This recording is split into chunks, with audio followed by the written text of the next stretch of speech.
O ito nga naman mga kababayan, napakagaling naman ng Philippine National Police. Grabe. Ang bilis nilang nalutas, itong kaso kaugnay sa pagpaslang sa bayarang vlogger na si Mima Alicia mga kababayan. Pero bago tayo patuloy sa ating pag-usapan, ako muna ibabati ng magandang gabi sa ating mga viewers, sa ating mga subscribers. Maraming salamat sa inyong suporta. Shout out sa inyong lahat. Yun ang mga kababayan, ayon sa Philippine National Police, case closed na daw. Itong kaso kaugnay nga sa pagpaslang sa vlogger na bayaran na si Mima Alicia. Kilala na daw yung mga suspect mga kababayan at yung mastermind. Ngayon mga kababayan, kumustahin natin yung mga loyalista. Kumusta na ang mga loyalista? Yung mga vlogger na pumunta doon sa burol ni Mima Alicia na nag-uunahan mga kababayan kung sino yung sisikat. Nagpasikatan mga kababayan. Sabi ng isang vlogger, ako na yung isusunod kay Mima Alicia. Sabi naman ng isang vlogger mga kababayan, hindi. Ako yung isusunod niyan. Kasi ako yung nasa una na nasa listahan. Sabi naman ni Attorney Claire Castro mga kababayan, willing ako na ako yung naging ganito. Ako yung chinugi kaysa kay Mima Alicia. Nagpapasikatan ng mga hayop mga kababayan.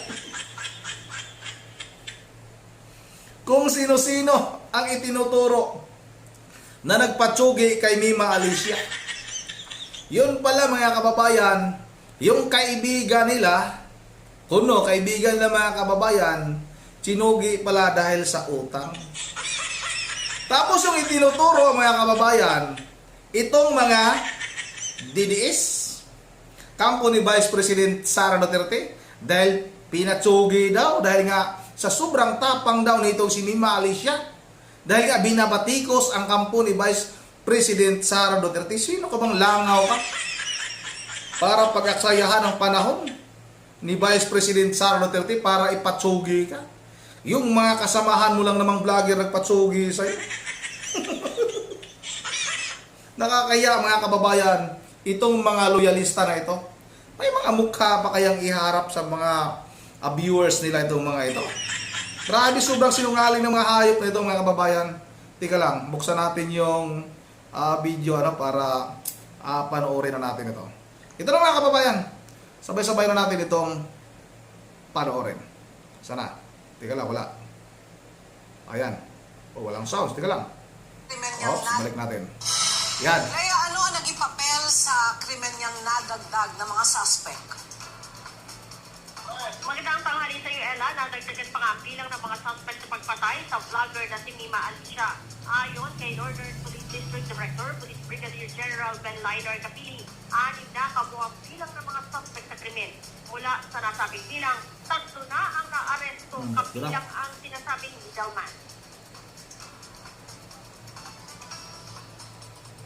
Ang naging participation niya based doon sa investigation po namin at operational research, siya ang nagkumokontak ito kay Manolito. Siya yung nagbibigay ng nakikipag-communicate ng information at nagpadala ng pera, nakikipag-transact. Yun ang participation. Nasa 200 at 30,000 piso aniyang ipinayad sa mga suspect para patayin si Mima. Tuloy naman ang ginagawang manhunt operation ng mga pulis sa 3 outlaws kabilang ang mastermind. Kaya naman Ella, sinabi din ni PNP Chief Police General Jose Melesio Nartates Jr. na mayroon na silang pagkakakilanlan sa 2 sa 3 hindi pa nahuhuli. We're able to unmask and or name six culprits and or 6 personalities fully accounted from mastermind going to the gunman. And out of these 6, 5 were named and the 3 were arrested and or in custody, and were able to establish the motive. Lumalabas naman sa nagpapatuloy na investigasyon na personal na alitan at utang ang motibo sa krimen. Wala aniyang kinalaman sa trabaho nito bilang political vlogger ang nangyari sa pamamaslang. Na-recover na rin ng PNP ang baril na ginamit ng mga suspect sa pagpaslang kay Mima. pulisya. 10 beses na itong nagamit sa iba't ibang krimen. Ayan na. And we're able to present it already to the proper court, that is in Caloocan Prosecution Office on inquest proceeding.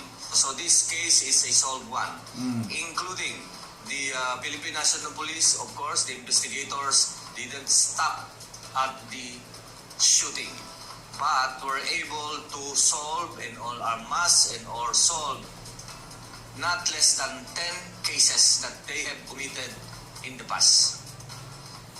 Sa ngayon, Ella, itinuturing ng case solved ng PNP ang pagpatay sa vlogger. Ella? Alright, maraming Ay na mga kababayan, malinaw na malinaw ang sinabi. Walang kaugnayan ang pagkatsoge nitong si Mima Alicia sa kanyang pagka-vlogger. Ano na mga loyalistang bangag? Ano na? Hindi ba kayo napapahiya? Ganun yung ibinalita ngayon.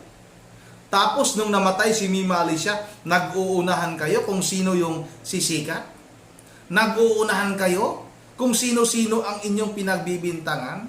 Tapos pala, utang pala ng inyong kasamahan. Sino naman kaya ang inutangan? Sino yung mapipira dyan sa mga kasamahan yung vlogger? Sino yan? Sino yung maraming pira dyan na kaya magpautang kay Mima Alicia? Akala ko ba ay may isusunod na? Yung babae na umiiyak, na sabi niya, nanay-nanayan siya ni Mima Alicia, may mukha pa bang iharap yun? Sabi, siya na daw ang isusunod. Ito namang si Boy Bukbuk, siya daw yung isusunod mga kababayan, yung hindi naliligong vlogger. Tapos naman si Serbista naman mga kababayan, siya din daw. Tapos yung nasa Canada yung bakla, nasa listahan daw nga sila mga kababayan, na sila daw yung isusunod. Ano kaya nararamdaman nila ngayon mga kababayan? Hindi kayo natunaw sa hiya yung mga hinayupak na yan. Ang pinagbibintangan, Iglesia ni Cristo, kampo ni Vice President Sara Duterte, mga DDS, dahil mamamatay tao daw. Anak ng tipaklong naman ng mga ayop na to. Mamamatay tao yung mga Duterte, tapos kayo naman, sobra namang sinungaling kayo. Hindi pa kayo nilamo ng itim na hangin, mga hayop kayo. Masyado kayo mga sinungaling. Yun ang andito lang muna at bago tayo magtatapos, ay mag-shoutout lang muna tayo. Shoutout tayo kay Ma'am Berje Berhel Diyos ng Pulilan, Bulacan, sa kanyang mga apo, Coco, Dion, Yuri at kay Sagi. Shoutout na rin kay Eduardo Benedicto, mula naman sa Bulacan, Blaridel. Maraming salamat sa iyong panonood, Idol Eduardo Benedicto. Maraming salamat naman. Shoutout kay Ma'am Joyce ng Japan. Shoutout na rin kay Lady Embrace. Maraming salamat. Maraming salamat din at shoutout kay Rod TV. Shoutout na rin kay Litania Ukay at Alitania Ukay. At salamat na rin kay at shoutout kay Vina. Shoutout na rin kay Aranas Alfredo, sorry. Shoutout na rin kay Tusim. Shoutout kay Ilasar Mabutin. Shoutout kay Sambubi Sabas. Shoutout na rin kay Min Anciano. Shoutout na rin kay Gregorio Espiritu. Shoutout kay Nicolas Pusado. Shoutout kay Cupcake Idol, maraming salamat sa iyo. Shoutout na rin kay Shirley Sibandal, maraming salamat. Shoutout na rin kay Rasilin Binunga. Shoutout na rin kay Anasito Gamal at kay Flor Rebel. Yun naman, dito lang muna. At pasensya na sa mga hindi natin na shoutout dito. Bukas na lang sa mga susunod nating mga video. Kay Ma'am Edie Saburbi pala shoutout at kay Ma'am Michelle Bulima. Yun ang dito lang muna. At once again, this is Sarundi TV mo. Ingat ang lahat. God bless bawat isa sa atin.